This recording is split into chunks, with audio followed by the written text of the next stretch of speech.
सो बच्चे last class में हम लोग जिम्नोस्पर्म की बात किए थे। आज अगली कैटेगरी पे चलेंगे। थोड़ा सा एक जनरल इंट्रोडक्शन आपको एंजियोस्पर्म के बारे में देने की कोशिश करेंगे। तो मैं आपको बताया था कि अगर थैलोफाइटा की बात कीजिएगा, एल्गी की बात कीजिएगा तो plant body, main plant body gametophytic generation. Bryophyta की बात कीजिएगा अगेन गैमेटोफिटिक जनरेशन। लेकिन जैसे ही टेरिडोफाइट में आते हैं तो स्पोरोफिटिक जनरेशन, जिम्नोस्पर्म में स्पोरोफिटिक जनरेशन और एंजियोस्पर्म का भी main plant body sporophytic generation ही होता है ना। अब जिम्नोस्पर्म के बारे में जब हम बता रहे थे तो बताए थे जिम्नोज करने का मतलब नेकेड और स्पर्म करने का मतलब सीड। उसी तरह से एंजियोस्पर्म की बात करते हैं तो एंजियोस्पर्म दो शब्दों से मिलकर बना हुआ है। पहला शब्द है एंजियोस और दूसरा शब्द है स्पर्म। सो एंजियोस कहने का मतलब होता है क्लोज वेसल्स। जैसे आप मैंगो के प्लांट को देख लीजिए, सीड को देखिएगा तो मैंगो का जो सीड है एक पर्टिकुलर स्ट्रक्चर के अंदर क्लोज रहता है। कोकोनट की बात कर लीजिए कि पर्टिकुलर स्ट्रक्चर के अंदर सीड क्लोज रहता है। तो जब सीड का फॉर्मेशन हो रहा है और लेकिन एक क्लोज स्ट्रक्चर के अंदर हो रहा है तो वैसे सीड को आप क्या बोल लीजिएगा, एंजियोस्पर्मिक सीड। और ऐसे प्लांट को क्या बोल लीजिएगा, एंजियोस्पर्म प्लांट। तो वही मैं बता रहा था आपको कि अगर एंजियोस्पर्म की बात कीजिएगा, एंजियोज और स्पर्मी सबसे मिलकर बना हुआ है। एंजियोज कहने का मतलब क्लोज वेसल्स और स्पर्मी कहने का मतलब सीड। अगर सीड क्लोज वेसल्स के अंदर बन रहा है तो आप क्या बोल लेंगे, एंजियोस्पर्म। अगर मैं प्लांट बॉडी की बात करता हूं तो प्लांट बॉडी के बारे में क्या बताएंगे, डिफरेंशिएटेड होता है। डिफरेंशिएटेड कहने का मतलब फिर से वही बातें सर, डिफरेंशिएटेड काम का बंटवारा फिक्स किया हुआ है, काम का बंटवारा किया गया है, स्ट्रक्चर फिक्स है, शेप फिक्स है, साइज फिक्स है ना। तो ऐसे टर्म, इसके लिए टर्म क्या यूज करते हैं, डिफरेंशिएशन।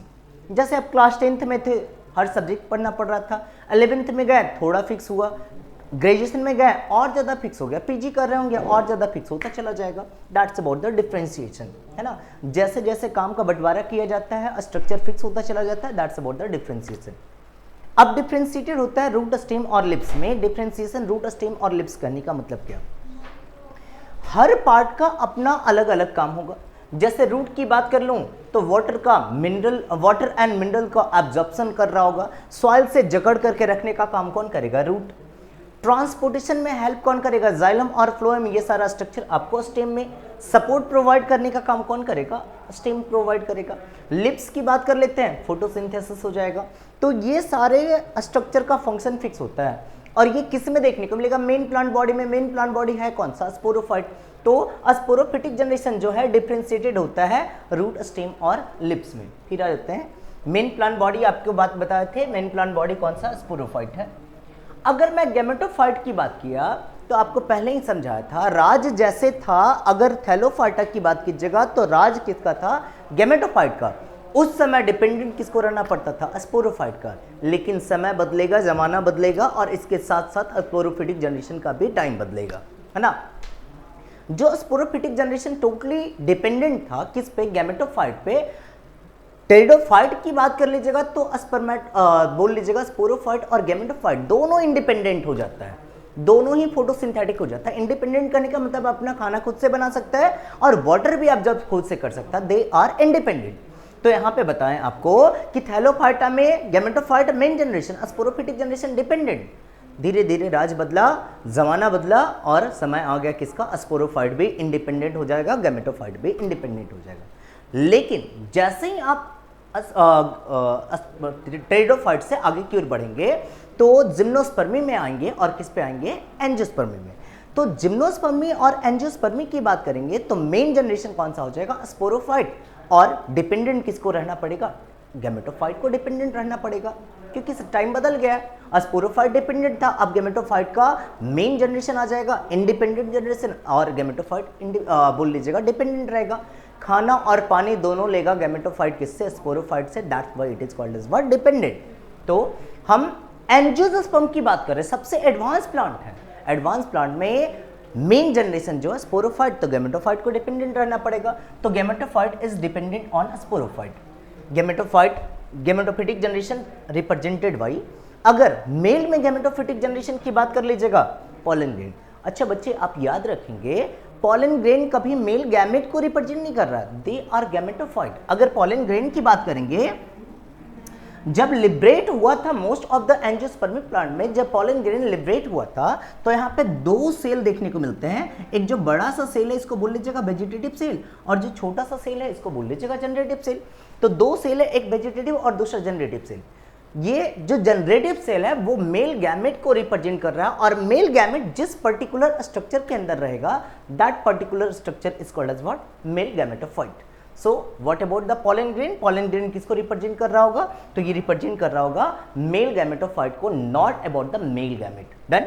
नेक्स्ट पॉइंट पे आते हैं। अगर आपसे पूछ ले कि फीमेल गैमेटोफिटिक जनरेशन किसके द्वारा रिप्रेजेंट किया जाएगा, तो first cell female gametophytic generation का कौन सा हो जाएगा, फंक्शनल मेगास्पोर, और ये किसके अंदर रहेगा, तो बोल लीजिएगा एम्ब्रियो सैक के अंदर रहेगा। So what about the embryo sac, embryo sac is about the female gametophyte. Done. Comes to the next point. अगर हम बात करते हैं लाइफ साइकिल की, आपको मैं पहले से बता के रखा हूं कि जब कभी भी किसी की लाइफ साइकिल के बारे में बात करना, लाइफ साइकिल स्टार्ट करना है तो उस जनरेशन से स्टार्ट करेंगे जो डोमिनेट कर रहा है। तो मैं अगर एंजियोस्पर्म की बात करूं तो एंजियोस्पर्म में डोमिनेटिंग जनरेशन कौन सा है, एंजियोस्पर्म में डोमिनेटिंग जनरेशन है स्पोरोफाइट। कौन सा, स्पोरोफाइट। अब उस स्पोर जो आप प्लांट देखते हैं ना, एंजियोस्पर्म जो फ्लावरिंग प्लांट देखते हैं ना, वो कौन से जनरेशन को रिप्रेजेंट करता है, स्पोर। सर कैसे पता चला आपको स्पोरोफिटिक जनरेशन है, क्योंकि माइक्रोस्पोर और मेगास्पोर प्रोड्यूस कर रहा था ना, तो वैसा जनरेशन जो स्पोर प्रोड्यूस करे इसको बोल लीजिएगा स्पोरोफाइट, और वो जनरेशन जो गैमेट प्रोड्यूस कर ले उसको क्या बोल लीजिएगा, गैमेटोफाइट। तो यहाँ पे स्पोरोफिटिक जनरेशन है, और इस प्लांट बॉडी पे फ्लावर इस तरह से लगा हुआ है, इस तरह से यहाँ पे फ्लावर लगा हुआ है ना। तो ये फ्लावर की बात कर लीजिएगा, इस फ्लावर में आपको मेल और फीमेल रिप्रोडक्टिव स्ट्रक्चर दोनों देखने को मिलेगा। जैसे अगर मैं बात कर लूँ यहाँ पे आपको कुछ इस तरह से देखने को मिल रहा था, ये आपको स्टिग्मा दिख रहा था, ये स्टाइल दिख रहा था, और लास्ट के पोर्शन की बात कर लीजिएगा तो ये ओवरी दिख रहा था, स्टिग्मा स्टाइल ओवरी दिख रहा था। और अगर ओवरी की बात कर लूँ यहाँ से आपको कुछ इस तरह से एंडोशियम पार्ट भी दिख रहा था। तो गाइनोशियम हो गया और एंडोशियम हो गया, दोनों का दोनों, और इसके नीचे में ये सारा स्ट्रक्चर जो था थैलमस पे ग्रो कर रहा था। डन। ये स्ट्रक्चर पूरा का पूरा थैलमस पे ग्रो कर रहा था, थैलमस पे। डन। अब सुनिएगा, इसके नीचे में इस तरह से रंग बिरंगे पेटल्स लगे होंगे, इस तरह से यहाँ पे पेटल्स लगे होंगे, रंग बिरंगे पेटल्स, और इसके नीचे में सेपल्स लगे होंगे, कुछ ग्रीन कलर के स्ट्रक्चर आपको ये सेपल्स दिख रहा है। डन। तो मैं स्पोरोफाइट की बात कर रहा था, स्पोरोफिटिक प्लांट में जो फ्लावर है, एंजियोस्पर्मिक प्लांट की बात कर रहा हूँ, स्पोरोफिटिक जनरेशन की बात कर रहा हूँ, तो फ्लावर के ऊपर ही रिप्रोडक्टिव स्ट्रक्चर प्रेजेंट होता है ना, फ्लावर पे ही रिप्रोडक्टिव स्ट्रक्चर प्रेजेंट रहता है। अब हो सकता है दोनों का दोनों रिप्रोडक्टिव स्ट्रक्चर एक ही फ्लावर पे प्रेजेंट हो, मेल रिप्रोडक्टिव स्ट्रक्चर और फीमेल रिप्रोडक्टिव स्ट्रक्चर दोनों एक फ्लावर पे हो, या कंडीशन हो सकता है मेल और फीमेल रिप्रोडक्टिव स्ट्रक्चर अलग अलग फ्लावर पे प्रेजेंट हो। तो अगर यहाँ पे एक फ्लावर पे दिख रहा है तो ऐसे फ्लावर के लिए टर्म क्या यूज कीजिएगा, सर ऐसे फ्लावर के लिए टर्म हम लोग यूज करते हैं यूनिसेक्सुअल या बाइसेक्सुअल बोल दूं, है ना, तो आप बोलेंगे सर यहाँ पे हम लोग इसको बाइसेक्सुअल बोल देते हैं, बाइसेक्सुअल। देन बाइसेक्सुअल बोल दिए। अब मान लीजिए एक फ्लावर पे एक ही रिप्रोडक्टिव स्ट्रक्चर दिखता तो क्या बोल देते हैं, है ना। अगर मान लीजिए यहाँ पे कुछ इस तरह से फ्लावर देखने को मिले, सिर्फ और सिर्फ गाइनोशियम देखने को मिले, तो इस गाइनोशियम वाले फ्लावर को आप क्या बोल लीजिएगा, यूनिसेक्सुअल फ्लावर। देन ये इस तरह से यहाँ पे यूनिसेक्सुअल फ्लावर आपको देखने को मिल जाता है, ये इस तरह से आपको यूनिसेक्सुअल फ्लावर देखने को मिल रहा है, इसको बोल लीजिएगा unisexual flower, unisexual flower. Sir इतनी बात तो समझ में आई कि फ्लावर पे ही रिप्रोडक्टिव स्ट्रक्चर का फॉर्मेशन होगा, इसके अलावा और कुछ समझ में नहीं आया, ठीक है भाई, इतना ही तक छोड़ देता हूँ। तो एंडोशियम होगा और गाइनोशियम दोनों रिप्रोडक्टिव स्ट्रक्चर को रिप्रेजेंट कर रहा होगा। अगर एंडोशियम की बात कीजिएगा तो एंडोशियम के अंदर क्या बनेगा, पॉलन ग्रेन बनेगा। डन। एंडोशियम के अंदर पॉलन ग्रेन बन रहा है, और पॉलन ग्रेन के अंदर की बात कर लीजिएगा तो मेल गैमेट बन रहा है। That's about the generative cell, not about the vegetative cell. तो यहाँ पे आपको जनरेटिव सेल दिख रहा है जिसको आप बोल लीजिएगा मेल गैमेट। अब गाइनोशियम की बात कीजिए, गाइनोशियम में एम्ब्रियो सैक होगा, और एम्ब्रियो सैक की बात कीजिएगा फीमेल गैमेट का फॉर्मेशन होगा। अच्छा, अब थोड़ा सा और डिटेल्स बता देता हूँ। अगर गाइनोशियम की बात कीजिएगा तो गाइनोशियम में जो ओवरी रिप्रेजेंट कर रहा है, ओवरी के अंदर ओव्यूल होगा, ओव्यूल का कुछ सेल मॉडिफाई कर लेगा अपने आप को और मेगास्पोर मदर सेल की तरह काम करेगा। मेगास्पोर मदर सेल में क्या होगा, मियोसिस होगा, और मियोसिस होकर क्या बना लेगा, मेगास्पोर बना लेगा। और मेगास्पोर ही किस में डेवलप होगा, बोल लीजिएगा फीमेल गैमेटोफिटिक जनरेशन में के रूप में डेवलप होगा। डन। अब मेल गैमेट और फीमेल गैमेट का दोनों का फ्यूजन होगा, जाइगोट बन जाएगा, जाइगोट से एम्ब्रियो और एम्ब्रियो से क्या कन्वर्ट हो जाएगा, सीड। सीड के अंदर आपको एंडोस्पर्म भी देखने को मिलेगा और एंडोस्पर्म के अलावा एम्ब्रियो भी देखने को मिलेगा। ये सीड जनरेट करके फिर से क्या बना लेगा, स्पोरोफिटिक जनरेशन बना लेगा। That's about the life cycle of what, angiosperm. Then अगले पॉइंट पे आते हैं बच्चे। तो अगर एंजियोस्पर्म की बात की तो एंजियोस्पर्म को दो कैटेगरी में बांटा गया है ना, एक डाइकॉट है, दूसरा मोनोकॉट है। भाई सीड तो बन रहा है लेकिन सीड में कॉटिलिडॉन कितने हैं, अगर दो कॉटिलिडॉन है तो आप इसको बोल लीजिएगा डाइकॉट, और सिंगल कॉटिलिडॉन है तो इसको क्या बोल लीजिएगा, मोनोकॉट बोल लीजिएगा। डन। अगले पॉइंट पे आते हैं। अगर लिप की बात कर लीजिएगा, लिप के बारे में क्या बताइएगा, अगर डाइकॉट है तो इसके लिप्स में वेनेशन कैसा देखने को मिलेगा, रेटिकुलेट वेनेशन देखने को मिलेगा। डन। यहाँ पे रेटिकुलेट वेनेशन देखने को मिलेगा। जबकि अब बात कर लीजिएगा मोनोकॉट, तो मोनोकॉट में वेनेशन कैसा होगा, parallel venation. Sir reticulate venation करने का मतलब क्या, अरे भाई लिप में वेन का अरेंजमेंट किस तरह से होता है, दैट्स अबाउट। यहाँ पे देखिएगा ये इस तरह से वेन का अरेंजमेंट देखने को मिल रहा है, ये इस तरह से रेटिकुलेट मैनर में लिप्स पे वेन्स अरेंज है। और अगर मैं बात कर लूँ पैरेलल वेनेशन की तो कुछ इस तरह से आपको पैरेलल वेनेशन देखने को मिलेगा।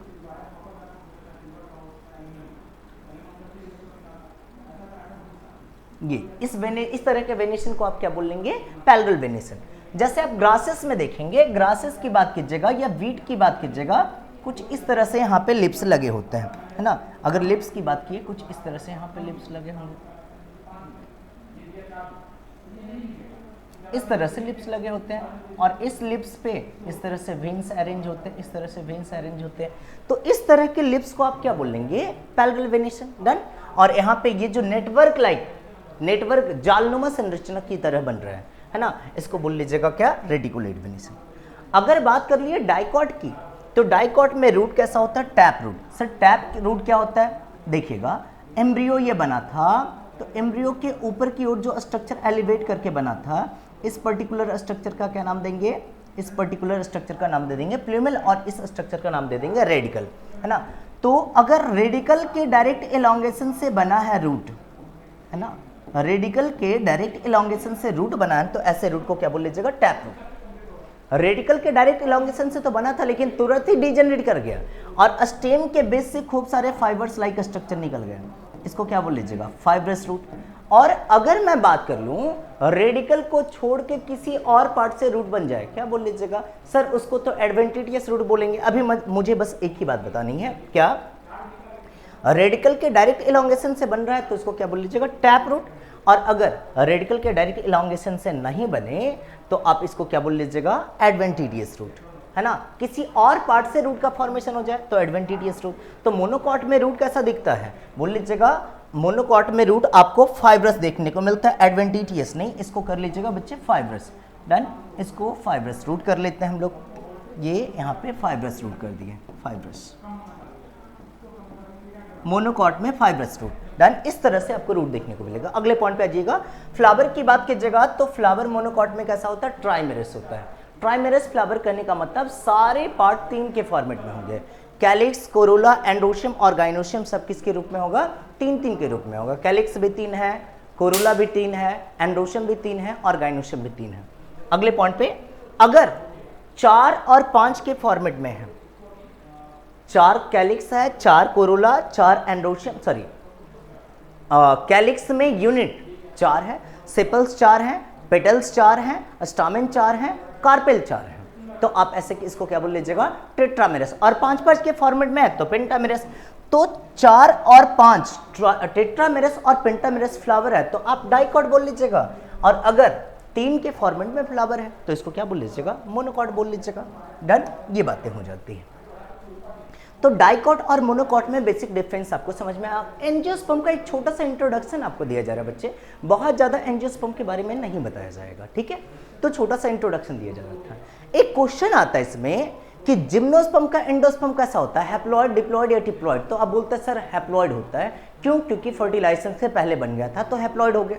अब एंजियोस्पर्म का एंडोस्पर्म कैसा होता है, इस बात को समझने के लिए पहले हम एक बार ओव्यूल के स्ट्रक्चर को देखने की कोशिश करते हैं। ओव्यूल की बात कीजिएगा, सबसे नीचे यहाँ पे ओवरी के वॉल से जिस स्ट्रक्चर के थ्रू कनेक्टेड होगा इसको बोल लेंगे हम लोग प्लेसेंटा, इसको प्लेसेंटा बोल दिए। और ये जो आपको थ्रेड लाइक स्ट्रक्चर दिख रहा है जो ओव्यूल के ओवरी के वॉल को कनेक्ट कर रहा है ओव्यूल से, इसको क्या बोल लीजिएगा, फ्यूनिकल। क्या बोलेंगे, फ्यूनिकल। डन। जिस रीजन पे जाके कनेक्ट हो रहा है ओव्यूल, फ्यूनिकल जिस रीजन पे ओव्यूल से कनेक्ट हो रहा है इसको बोल देंगे हाइलम। और पूरा का पूरा ये क्या हो गया, एम्ब्रियो सैक हो गया। अपोजिट साइड चला जा और इधर साइड में क्या हो जाएगा, माइक्रोफाइल रीजन हो जाएगा। बाहर की ओर आउटर इंटीग्यूमेंट, इनर साइड में इनर इंटीग्यूमेंट, और अंदर की ओर क्या दिखेगा, न्यूसेलस दिखेगा। और ये पूरा का पूरा एम्ब्रियो सैक है। ये 3 एंटीपोडल सेल, एक बड़ा सा एग सेल और 2 सिनर्जिड सेल पूरा मिला के एक एपरेटस बन जाएगा। और यहाँ पे सेकेंडरी पोलर बॉडी देखने को मिलेगा। फर्टिलाइजेशन की बात कीजिएगा, 2 पोलर बॉडी फ्यूज कर जाएगा, किसका फॉर्मेशन कर लेगा, सेकेंडरी पोलर बॉडी का फॉर्मेशन कर लेगा। इससे एक मेल न्यूक्लियस मिला, किसका फॉर्मेशन कर लेगा, एंडोस्पर्म ट्रिप्लॉइड। 2 पोलर बॉडी कैसा है, डिप्लॉइड, मेल न्यूक्लियस कैसा है, हैप्लॉइड, किसका फॉर्मेशन कर लेगा, एंडोस्पर्म का। और एग हैप्लॉइड है और मेल न्यूक्लियस कैसा है, हैप्लॉइड, और दोनों मिल गया क्या बन जाएगा, जाइगोट, है ना। जाइगोट बन जाएगा, कैसा हो जाएगा, बोल लीजिएगा, डिप्लॉइड हो जाएगा। फर्टिलाइजेशन के बाद एग मिला, मेल न्यूक्लियस मिला, जाइगोट का formation, diploid, secondary polar body, mail nucleus, that is about the endosperm, और कैसा होगा, ट्रिप्लॉइड होगा। फर्टिलाइजेशन के बाद ओव्यूल किस में कन्वर्ट हो गया, सीड में, ओवरी किस में कन्वर्ट हो गया, फ्रूट में। डन। ये कहानी खत्म होती है किसकी, पूरी की पूरी कहानी खत्म होती है एंजियोस्पर्म की। मैं एक फ्लो चार्ट आपको बना देता हूँ किस चीज़ का, कहाँ पे जनरेशन, कौन सा जनरेशन कैसा होगा, sporophytic generation, gametophytic generation, main plant body, इसकी बात कर लेता हूँ। तो थोड़ा सा यहाँ पे आ जाते हैं, 4 सेक्शन में डिवाइड कर लेंगे। सबसे पहले की बात कर लेंगे तो सबसे पहले मैं ले लीजिएगा, है ना, यहाँ मैं सबसे पहला लिखता हूँ थैलोफाइटा। थैलोफाइटा, थैलोफाइटा कहने का मतलब क्या बोलेंगे, थैलोफाइटा कहने का मतलब बोल लेंगे अलगी। दूसरी कैटेगरी में आ जाते हैं तो यहाँ पे हम लोग बात करते हैं ब्रायोफाइटा की, है ना। यहाँ पे ब्रायोफाइटा हो गया। ब्रायोफाइटा करने का मतलब first land plant, first land plant हो गया। उसके बाद टेरिडोफाइट की बात कर लीजिएगा, फर्स्ट वेस्कुलर प्लांट, है ना। यहाँ पे हो गया टेरिडोफाइट, टेरिडोफाइट्स।